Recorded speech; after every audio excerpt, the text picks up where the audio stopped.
el secretario de Asuntos Internacionales para la Defensa, Francisco Cafiero, y el subsecretario adjunto para los asuntos del hemisferio occidental del Departamento de Defensa de Estados Unidos, Daniel Erickson, participaron acompañados por sus respectivas delegaciones de la 20ª reunión de Grupo de Trabajo Bilateral en Defensa Argentina-Estados Unidos.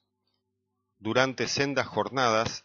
ambas delegaciones, encabezadas por el secretario Cafiero y el jefe de la delegación estadounidense, abordaron distintas temáticas del área, entre las que se destacan diferentes proyectos para modernización en materia de defensa, principalmente en equipamiento, el rol del FONDEF, la política de defensa en ciencia y tecnología, la posibilidad de intercambios en operaciones de mantenimiento de paz y también intercambios en ciberdefensa, formación y educación militar y cooperación regional y continental en materia de defensa.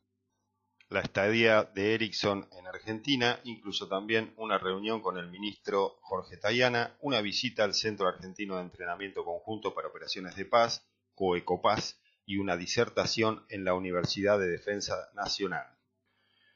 Cambiando de información, el Ministerio de Defensa informa que el patrullero oceánico Arastorni zarpó el 15 de noviembre para llevar adelante una operación de control de los espacios marítimos bajo órdenes del Comando Conjunto Marítimo, dependiente del Comando Operacional de las Fuerzas Armadas.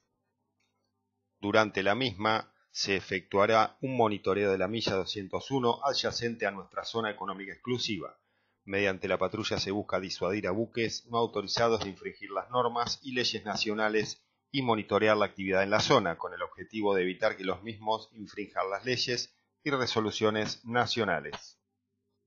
Por último, el Ministerio de Defensa tiene tomada la decisión de enviar 3 aviones de dotación del Grupo 6 de caza de Tandil a la actual BAM Río Gallegos como aviones de dotación permanente. La transferencia de estos aviones se haría en forma escalonada en la medida que la 6ª Brigada Aérea